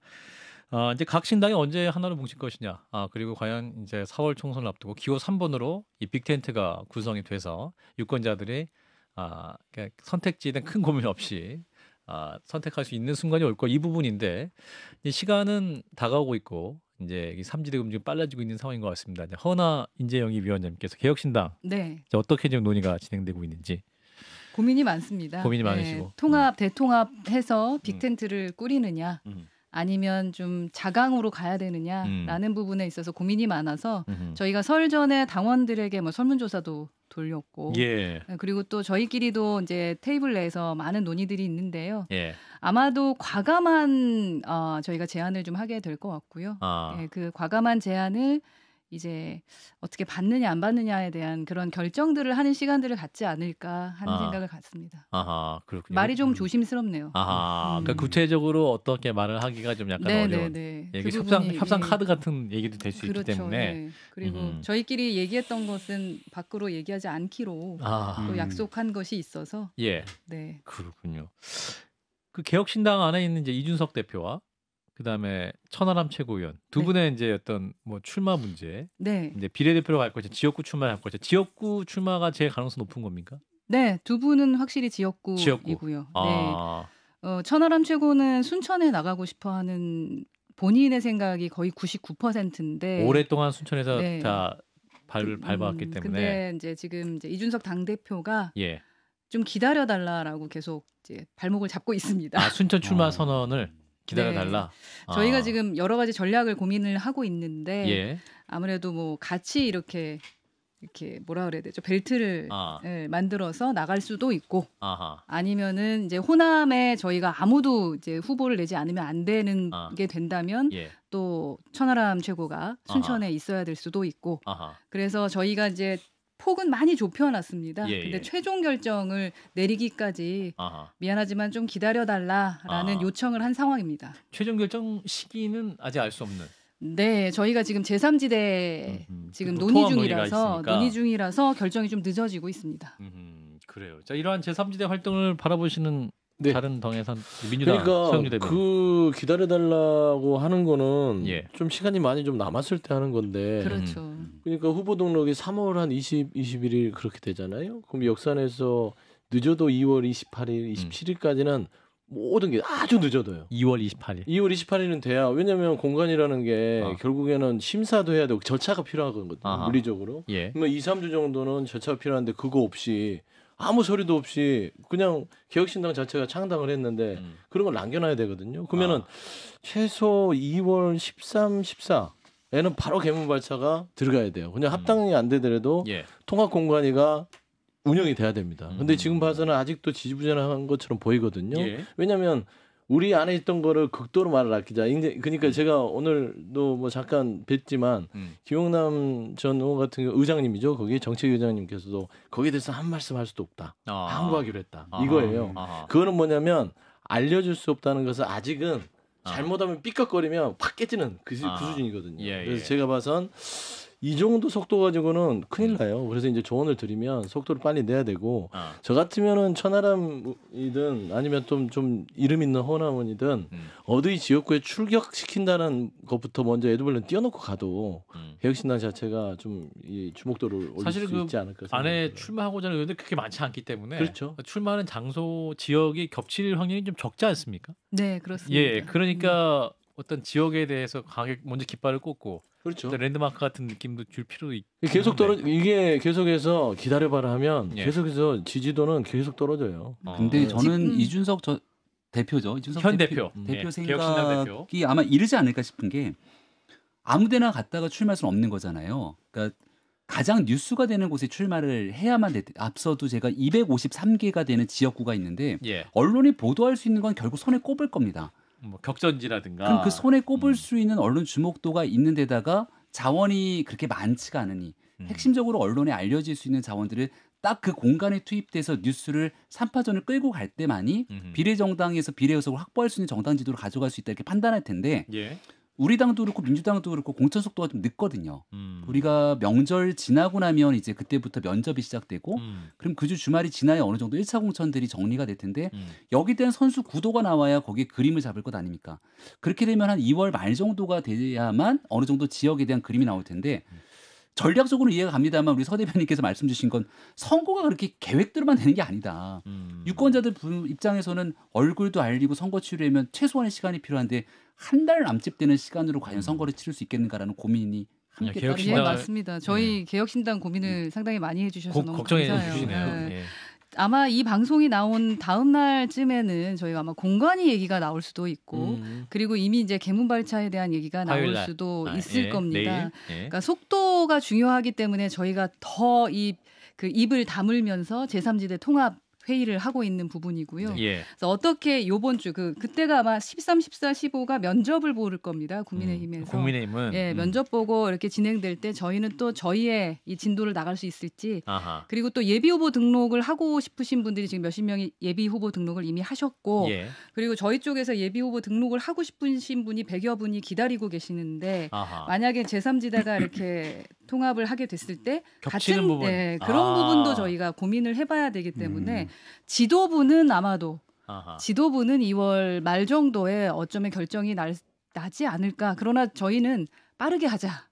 이렇게 이야기하고 있는 중입니다. 그래서 소리라서 덕담만 해준 거예요. 개혁신당 잘하라고. 감사합니다. 진심 어린 덕담이 아니었나요? 진심 어린 덕담이 어떻게 진심 안 어린 복 많이 받으십시오. 감사합니다. 문 열어놓겠습니다. 갑자기 바꿔줬어요. 이제 여기 위원장과 마음이 슬퍼서 민주당의 덕담이라도 해야겠습니다. 김종민 전 최고 말이 맞는 게 언론에서 딱딱 주목되는 거 정치부장이 보고를 합니다. 여기 보고 여기 주목해야 된다. 그러면 이제 그쪽 미리 저것도 좀 만들어 놓고 마크맨도 만들고 마크맨도 두고 그런 데가 각사의 인력상 뭐 총선이면 한 10명 정도, 10곳 정치공자가 정도예요. 많지가 않아요. 네. 10곳 정도밖에 안 돼요. 그래서 만약에 김경률 비대위에 나왔다면 뭐 마포울 같은 경우 아주 좋고요. 지금 중구 성동갑에 만약 임종석 전 실장이 윤희숙 전 의원과 그런 데가 되고 뭐 앞서 얘기한 대로 개항을은 100% 들어가고 근데 이제 이준석 전 대표도 대표죠. 이준석 대표도 잘해서 같이 딱 좀 되면 충분히 개혁신당이 사실은 그런 것도 필요하거든요. 네, 자 그러면 여기서 퀴즈. 자 김병민 전 최고께서는 이준석 대표가 상징적으로 뭐 갈 수 있는 고민할 것이다 하셨는데 우리 김병민 최고의 감으로 어디 가실 것 같아요? 안철수 대표 분당? 분당. 야, 거긴 안 갈 것 같아요. 거기 아닐 것이다. 네, 서영주 대변인 입장에서는 만약에 이제 이준석 대표의 어떤 정치적인 미래를 위해서 조언한 어느 지역에 가면 상징적으로 좋을 것이다. 저는 인물로는 안 덤빌 것 같고요. 지역으로 고민하고 있을 것 같아요. 지역, TK의 중심. 그래서 삼지대를 할 때는 지역 배분을 해서 대표 선수들을 나가게끔 하는 것이고 최근에 이낙연 전 대표의 움직임도 저는 거기에 무관하지 않다고 봅니다. 그래서 저는 대구 쪽이나 TK 쪽의 상징적인 데를 가서 그 보수 심장에서 본인이 뭔가 인정을 받겠다. 저는 그런 고민하지 않을까 생각합니다. 그렇군요. 자, 두 분의 얘기를 딱 들으신 우리 허은하 최고위원 인재영입 위원장께서 아주 의미심장한 웃음을 보이시면서 어떻게 알았지? 그겁니까? 아니면 저희 한 6개, 7개 안이 있었는데 3개 정도로 줄였거든요. 그 안에 지금 말씀하신 게 있어서. 제 안은 없나요? 제 안은 없어요. 분당은 없어요. 네, 거긴 없는 거예요. 분당은 없어. 말씀은 잘하시는데 잘 맞히십니다. 발변이나 정답은 없다. 저는 처음에 이준석 대표가 간 데가 강서인데 그런데도 오히려 괜찮은 것 같다는 생각이 들더라고요. 서울 강서? 네, 강서에. 왜냐하면 어찌 보면 동쪽에서 처음 그 탈당할 때 밝힌 곳이 노원병에서 상계동에서 얘기했잖아요. 서민들의 어떤 삶을 상징적으로 보여주는 곳. 그게 이제 정확히 반대쪽에 있는 게 강서거든요. 뭐 약간 다른 게 있지만 그래서 그런 데서 혹시 하지 않을까. 이준석 대표가 또 어린 시절을 보낸 게 또 목동이기도 합니다. 양쪽. 네, 양쪽. 그러니까 대표는 상징적으로 내가 죽더라도 우리 당의 지지율을 높이거나 뭐 이런 거를 자꾸 생각하는 게 있어서 저희가 내부에서 엄청나게 설득 중입니다. 본인이 살아야 한다. 같이 살아야 한다. 그러니까 김종인 전 비대위원장은 항상 이번에 확실히 말하는 게 이번에 반드시 원내 들어가야 된다고 그렇습니다. 말을 하시잖아요. 그래서 3안 안에 그분이 사는 지역을 생각하고 있습니다. 그분이 사는 지역이라 하면 우리 대표 상계동. 여튼 그건 말씀드리긴 애매한데요. 그래서 함께 어떻게 살 수 있는 그런 거 아니. 참 제가 죄송스럽네요. 13일이면 알 수 있겠네요. 13일 내일이면 알 수 있겠네요. 지역까지 나오진 않겠지만 며칠만 기다려 주십시오. 최하나 위원장도 바로 옆 지역구나 이런데 같이 이렇게 나가는 건가요? 그러니까 이란이한 사만이 있기 때문에. 그 사만은 비례대표 출마도 있습니까? 전혀 없습니다. 비례대표 전혀 없습니까? 저희는 설득을 해봤었어요. 사실. 비례대표 맨 끝번에 가라. 끝번이면 몇 번이에요? 예를 들어 한 5번. 그러니까 6번. 남성이니까 그렇게까지 생각하지 않고 한 13번, 15번 해서 길이 아니지 않을 것 같아요. 그렇게 얘기하니까 안 간다고 그랬죠. 그것도 그러니까 그것도 그냥 예전에 7, 8안이 있었을 때 그때는 그러면서 내가 있으니 나를 살리려면 이 밑에 번호를 다 살려야 되니까 그랬는데 그거는 진짜 한 10초 듣더니 절대 안 된다고. 본인이 비례대표 나가는 순간 개혁신당은 끝난다라고 생각하고 계십니다. 그렇군요. 본인은 비례대표를 절대 안 나갈 것이다. 허은하 의원님은 어떻게 생각하고 계세요? 저도 아직 결정이 안 됐습니다. 올해 동대문을 그러니까 동대문을을 제가 2년 동안 열심히 갈고 닦아서 검사 출신이 와도 열심히 이제 바닥을 닦으면서 했었는데 김경률 전 의원, 김경진 전 의원. 근데 이제 저희 전략상 거기를 잡고 있으면은 뭐 이렇게 선거 치르기가 힘들다라는 그 지도부의 요청이 있었습니다. 그래서 좀 그렇게 됐고요. 뭐 제가 할 소리는 아니지만. 이기는 데 가세요. 이기는 데를 지금 그렇죠. 고민 공천을 받고 이기는 데 이란이한 3안 중에 있습니다. 이란이한 3안. 3개 안에서 3개 안 정도 지금 나왔습니다. 이준석 대표의 거취에 대해서. 이준석 대표 거취 그리고 전체 전략들이 저희가 그렇군요. 자, 이번 총선은 이제 그 연동형 비례제로 간다라고 이제 그 이재명 대표가 말을 했기 때문에 이런 상황에서 꼼수위성 정당이 사실상 현실화되는 것이 아니냐라는 얘기가 나오고 있고 국민의힘에서는 이제 비례위성 정당 국민의 미래가 이제 15일에 창당대회가 이번 주네요. 15일 창당대회를 갖고 민주당은 녹색정의당, 진보당, 새진보연합과 함께 통합형 비례정당을 추진하고 있는데 자 이런 움직임을 어떻게 보시는지 개혁신당 입장에서는 좀 굉장히 이런 움직임에 대해서 좀 비판적으로 보실 수도 있을 거야. 비판할 수밖에 없죠. 예. 진짜로 이 줄이 그때 저희 21대 때도 위성정당이 있어가지고 투표하시는데 불편해서 그 투표하는 걸 가르쳐 드리는 거, 뭔가 안내하는 거가 정말 어려웠었거든요. 그 정말 거대 양당의 분들도 그 홍보비라던가 이게 엄청나게 힘든데 소수정당으로서 그 많은 위성정당과 함께 싸워야 되는 거잖아요. 그래서 그 부분이 조금 힘들 것 같다는 생각이 들고 그리고 저희는 여튼 지역에서 좀 많은 숫자의 그 의원들을 배출을 하고 싶은 욕심이 있기 때문에 이번에 나오는 어떤 이번 그 위성정당 관련 그 갑자기 이름이 생각이 안 나네요. 연동형 비례 자체가 그렇게 깊은 소식은 사실 아닙니다. 그렇죠. 민주당 입장은 어떻습니까? 이제 여러 가지 비판을 다 들은 상황에서 대표가 결단을 하고 연동형 비례를 간다 이게 상황인데 지금 이제 녹색정의당, 진보당, 새진보연합 함께하는 과정에서 여러 가지 또 문제 뭐 지역구를 후보 단일화해서 여러 가지 또 이제 그 우산 안으로 모으려고 하는 시도가 있다. 이 보도가 있고 그럼 그것이 과연 또 적절한 것이냐 비판 많이 있지 않습니까? 그러니까 한마디로 대표가 얘기했던 건 어쩔 수 없지 않냐예요. 어쩔 수 없지 않냐. 지금 현재 현 선거제도를 약속을 했던 바고 좀 그걸 고민했던 자체가 좀 송구스럽긴 하지만 기존의 약속을 지키는 부분에 있어서는 위성정당의 출연이 불가피하다. 그리고 국민의힘이 이미 위성정당을 만든 상태에서 민주당이라고 이 제도화해서 그걸 안 만든다면 그게 과연 공정한 게임이 되겠느냐라는 부분에 있어서는 조금 국민들 보기에는 궁색해 볼 수도 있지만 현실일 수밖에 없다라는 측면이고 다만 저는 그런 생각이 드는 것이죠. 양당에 있어서 준연동형제를 갔으면 위성정당 방지법에 대해서 양당 공이 다 법을 냈었어요. 근데 그걸 합의를 안 했던 것이죠. 그렇죠. 그거는 양당 모두가 나중에 반성해야 될 부분이라고 생각하고요. 의지만 있으면 여야 모두 할 수 있었던 것이고 특히 뭐 민주당도 의지가 있으면 과반이니까 할 수 있었던 거 아니에요? 할 수 있었다는 부분에 있어서는 변명 여지는 없어요. 그래서 이번에 이제 선거가 끝나고 나면 이제는 좀 약속을 지키는 어떤 정책이 이루어져야 되고 근데 이제 삼지대 부분에서는 준연동형제가 안달가올 리는 없어요. 그래도 이 준연동형제를 하고 저번에는 캡을 씌워서 30석이지만 이번 47석으로 열었거든요. 그래서 결국엔 47석 속에서 나름대로의 원내 진입을 위한 그래도 발판은 됐다. 아예 한 석도 없이 병렬병으로 갔었으면 아예 삼지대에 성립을 해서 정말 힘만 빼고 얻을 게 없는 그런 상황이 되기 때문에 저는 그 안에서 이제 지혜를 찾아야 된다. 오히려 해볼 만한 게임이 됐다. 삼지대 입장에서는. 저는 보고요. 다만 이제 위성정당 부분을 못 지킨 부분은 여야 모두 국민들한테 송구스러워할 부분이지 않냐. 저희가 송구해야 될 부분은 아닌 것 같은데요. 그렇습니까? 우리는 애당초부터 선거제를 합의되지 않는 상태로 연동형으로 갔던 거를 반대해 왔기 때문에 경기평으로 다시 돌아갈 게 것이다. 맞다. 그러니까 위성정당도 애당초 반대 위성정당을 가는 거에 대한 전제는 선거제를 바꿨기 때문이잖아요. 그거를 저희가 위성정당 방지하겠다 이렇게 합의할 이유가 없는 것이죠. 국민의힘도 위성정당 방지법 많이 냈어요. 의원들께서. 그러니까 여기에 대한 전제 조건이 일단 따르게 된다는 점들을 분명히 말씀드리고요. 지금부터 이제 우리도 그렇지만 위성정당을 만드는 것도 쉬운 일이 아니에요. 여기가 투표지에서 우선순위로 올라가려면 의원 꺼져야 되는 거 아니에요? 현역 의원들이 가져야 됩니다. 그럼 현역 의원이 거기에 간다는 건 총선에 출마하지 않겠다는 거거든요.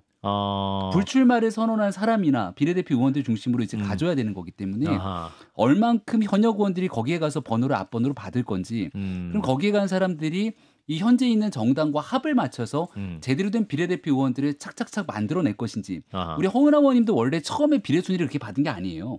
그죠? 처음에는 22권 밖으로 빠져 있다가 그 당시 공천파동이 엎어졌다 하면서 이제 순번이 다 조정되고 한성교 전 의원이 주도하던 그 과정들이 있었거든요. 그때 당이 굉장히 혼란스러운 상황을 겪으니까 그 갈등 속에서 본 정당이라고 볼 수 있는 미래통합당까지도 지지율이 뚝뚝 빠졌던 예들이 있습니다. 이게 굉장히 복잡한 건데 우리는 정말 하고 싶지 않았던 일들을 다시 한번 하게 됐고 거기에 대한 피로감이 국민의 몫으로도 돌아갈 수 있는 거죠. 저는 일단 그 준연동제 뭐 당연히 다당제를 위한 초석을 기반을 다진다는 측면에서 찬성이고 그렇게 가야 된다고 보는데 앞서 말씀하셨듯이 위성정당 지금 패스트트랙을 태울 수 없는 상황에서 국민의힘이 반대하고 있기 때문에 민주당으로서는 어쩔 수 없는 선택이다라고도 보는데 위성정당이 왜 진즉 그러면 패스트트랙 같은 거를 왜 다른 건 다 하면서 이건 진지구에 보면서부터 하지 않았냐. 이른바 쌍특급법은 다 쓰면서 그러면 사실 민주당이 이재명 대표가 대선 전에 공약하고 약속했던 것처럼 위성정당 없는 준연동형 이거는 사실 말뿐이지 않았냐. 이게 첫 번째 하나 있고요. 그리고 국민의힘에서도 우리는 병립형 한동훈 위원장이 얘기하잖아요. 병립형이다 우리는 준연동제 찬성하지 않다. 예. 이유가 복잡하다예요. 근데 그거 어차피 우리가 앱 쓰는데 이 앱이 어떻게 구동되는지 모르잖아요. 인터페이스만 있으면 됩니다. 어차피 다 나와요. 그리고 참여연대에서 만든 계산기가 있어요. 두드리면 다 나옵니다. 그런데 지금 정치적 양극화라고 엄청나게 비판을 받고 지난번 정치인들 테러에 대해서 우리가 걱정을 했잖아요.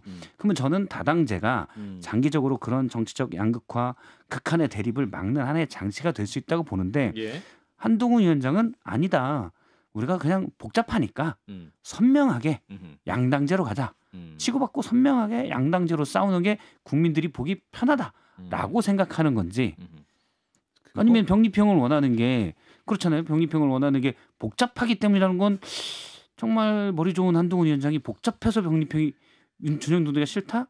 전 잘 이해가 안 돼요. 그 말은 국민들은 사표 방지 심리가 있지 않습니까? 내가 이제 선택했던 표가 지역구는 A를 찍고 또 비례정당에서는 내가 원하는 정당을 찍고 싶은데 내가 찍는 대로 얼만큼 표가 가는지에 대해서 굉장히 복잡한 셈법을 가지고 있는 게 연동형 비례대표제지 않습니까? 원래 준연동제는 김병민 최고위원이 잘 아시겠지만 소선거구자에서 국민들의 정당 지지율이 제대로 반영되지 않고 있기 때문에 그 의석수에 전혀 반영되지 않고 있기 때문에 이걸 최대한 맞춰보는 준연동제 조금이라도 더 맞춰보는 시스템이거든요. 그 말씀이 그 학술적으로 다 맞는 거고 그렇게 필요하다고 말씀을 주시는데 한번 생각해 보세요.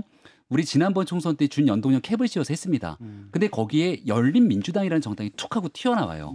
그럼 국민들이 봤을 때는 그 열린민주당을 소수정당으로서 새롭게 제3당의 기치를 높이기 위한 다당제 초석을 닦는 당이냐 아니면 결국 민주당은 다 합칠 당인데 이해관계의 이합집산에 따라서 유불리에 얼만큼 표를 더 갖고 가기 위한 정당이냐 이건 다른 내용이지 않습니까? 그러니까 국민들은 그런 다양한 판단하게 되는 과정의 세법들이 너무 복잡하게 현재 설계돼 있고 국민들과 학자들이 생각하는 선의와 달리 여야 정치권에서는 나의 의석을 최대치로 끌어내기 위한 복잡 다양한 셈법들이 펼쳐지고 있다는 거죠. 그러니까 이런 일들이 선의를 바탕으로 이루어지지 않기 때문에 조금 더 합리적이고 간단하고 국민들께 알 수 있는 방식으로 가는 게 맞다라고 하는 주장을 펼치는 거죠. 국민들한테 너무 죄송한 게 이게 어게인 2020이에요.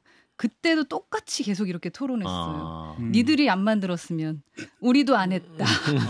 니들이 했으니 우리도 한다. 역시 삼지대에서 객관적인 말씀을. 이러시면 안 되는 거고요. 이런 부분이 이제 다당제의 필요성을 얘기를 하는 것이긴 한데. 아니 제가 이제 말을 마지막 못했는데 잠깐 1시간 10분 정도 지나니까 거의 공감이 됐어요. 삼지대의 필요성. 제가 요거 마무리만 하겠습니다. 너무 아쉬운 게 저희가 대통령을 바꿨지 않습니까? 이제는 법을 정권을 교체했고 법을 지키고 원칙 그 공정 말씀하셨는데 원칙과 공정을 지키는 대통령일 거고 그러한 여당이 될 거라고 생각했습니다. 그런데 여당의 그 대표 같은 경우도 지금 그 엘리트 검사 출신의 법무부 장관이에요. 법무부 장관 출신이죠. 그렇죠. 그러면 편법은 하지 마셔야죠. 막 너무 어렵고 복잡해서 위성정당을 만든다라는 겁니까? 위성정당 국민의 미래 그거 하지 말아야 된다. 국민의 미래 그걸 하고 나서 도대체 어떻게 지금 이 부분을 본인도 해결하려고 산술식을 모르신다는데 왜 만드십니까? 왜 만드십니까? 그 질문이시군요. 이게 법적으로는 문제가 되지 않을 수도 있다라고 말씀하시던데 편법은 맞죠. 안 했어야죠. 왜 이러한 준연동형을 했습니까? 그 취지를 생각한다면 법을 그렇게 중요시 여기시는 분들이 그러시면 안 되죠. 여야 모두 같은 입장일 거예요. 근데 사실 위성정당으로 비례대표 의원 되신 분이 허은하 의원님이세요. 제가 이 말을 안 하고 싶었는데 저도 그래서 했어요. 했어요. 제가 그때 됐다. 저 문 닫고 들어왔습니다. 말씀하세요. 아닙니다. 싸우지 말라 그랬는데 거의 이제 끝날 쯤에 약간 왜 그러냐면 이게 위성정당을 말씀 잘하셨어요. 위성정당을 문제가 있고 계산법이 좀 복잡하다면 안 만들어야죠. 그러니까 되게 비슷합니다. 어차피 양당에서는요. 연동형으로 가면 지지율에 따라서 지역에서 그 비례를 내봤자 다 사표예요.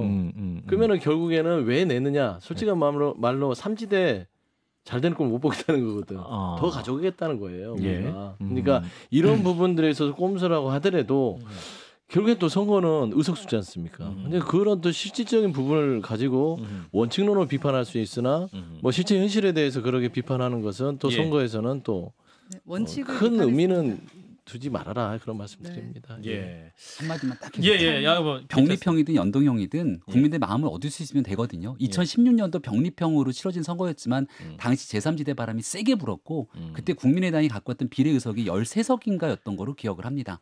국민들이 봤을 때 엄청난 의석을 제3지대에 몰아줬거든요.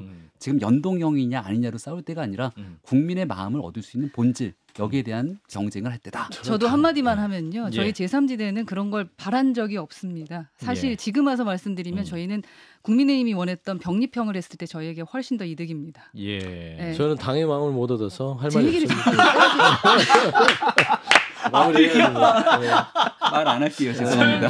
당의 마음을 얻어야 국민의 마음을 얻어요. 야, 지금 댓글로 흑화되지 마세요. 이런 댓글이 서영주 대변인 흑화되지 마세요. 이렇게 말씀 나오고 있습니다. 자, 지금 이제 2020년 총선에서는 이제 그 상한선 그 캡이 30석에만 있었는데 그 이번에는 만약에 통과되면 47석 모두 상한선이 되는 겁니까? 그러니까 그러면? 이제 30캡을 씌웠던 거는 원래는 저번에 준연동제가 아니라 시범을 한번 해보자. 준연동제죠. 아하. 그다음에 지금 하는 게 준연동제고요. 연동제라는 건 아예 그냥 의석수를 풀어버리는 거예요. 300석 이상을. 근데 이제 우리 대한민국 정치 현실상 300석 이상을 하는 건 국민들한테 몰매 맞죠. 예. 그런 상황에서 300석을 묶어놓고 처음에 한번 해보자 했던 게 이제 캡이고 이제는 47석이 있기 때문에 저는 나름대로 삼지대라든지 양당에서 가져갈 수 있는 비례 의석수들이 상당히 많이 있을 수 있다. 그렇군요. 47석을 상한선을 두고 그러면 이제 어떤 정당부 투표율이 연동을 해서 그걸 이제 비례대표석을 받게 된다는 거죠. 네. 제가 사실 엑셀로 이거 만들어봤거든요. 저번에 만들었다가 만들다가 귀찮아서 포기했다고 그랬는데 해봤는데, 그러니까 위성 정당이 세게 그 지지를 얻으면. 지금 30석에 맞춰놨던 캡, 그러니까 지난번에 병리평으로 놔뒀던 17석도 합쳐지는 거잖아요. 이번에 별 차이가 없더라고요. 그러니까 네, 별 차이가 없어서 지지율이 35% 위성정당이 받으면 17석 내외 보통 이렇게 비례 의석수가 돌아가고 예를 들어서 제3신당이 뭐 10% 정도 받으면 5석, 6석 지금 뭐 준연동제로 한다고 해도 지역의 승리가 없을 경우. 네, 지역의 승리가 없을 경우 그러나 그렇게 저희는 되더라고요. 지역 승리를 하고 싶습니다. 그러니까 위성정당이 돼 있으면 물론 사람들 일반 유권자들이 준연동제니까 사실은 내가 정당에 바로 교차 투표를 하면 이게 더 영향력을 미칠 거야라는 생각 갖고 그렇게 할 수 있는 동 있는 작용을 할 것 같아요. 일부. 그런데 실제 이제 득표율은 어디로 딱 얻느냐에 따라서는 큰 차이는 없습니다. 알겠습니다. 정말 너무 어려워요. 예. 자, 이제 거의 마무리할 시간이 돼서요. 네. 설특집으로 함께한 한판 승부, 4월 총선을 말한다. 마지막으로 한 20초씩 마무리 발언할 시간 드리겠습니다. 우리 김병민 최고부터. 네, 이번 총선 시대 정치는 싸우지 말자 이렇게 얘기했는데 5분 전까지 싸우셨었는데 화기애애하게 항상 잘했던 총선 때까지 이런 분위기로 잘 갔으면 좋겠습니다. 싸우지 말자. 자, 우리 개혁신당. 네, 오늘보다 나은 내일 한국의 희망이 될 수 있도록 개혁신당 열심히 할 거고요. 논란이 많다고 해서 표가 떨어진다고 해서 저희 말 못하진 않겠습니다. 아무도 못하는 거 저희가 이야기하면서 토론회장에 문을 열겠습니다. 예, 우리 서영주. 새해 복 많이 받으십시오. 새해 복 받을 거고요. 새해 복 많이 받으셨죠? 네. 뭐 할 말이 없네요. 당의 마음을 못 얻었으니까. 마음이 근데 아파. 뭐 제가 꼭 죄인 된 기분인데 당의 마음을 못 얻었지만 당의 헌신을 멈추지 않겠다. 저희 진심 어린 마음을 간직하고 마음을 추스리겠습니다. 전략으로 가시는 거 아니에요, 나중에? 예. 자, 그럴 오늘 당이 아니야. 토론에 함께해주신 김병민 전 국민의힘 최고위원, 서영주 더불어민주당 상근부 대변인, 허은하 개혁신당 인재영입 위원장 세 분 감사드리고요. 또 우리 박성태 실장님도 고맙습니다. 네, 고맙습니다. 감사합니다. 예, 설 특집으로 함께한 박정희 한판 승부 오늘 방송 여기까지고요. 또 생방송으로 찾아뵙도록 하겠습니다. 박정희였습니다. 한판 승부.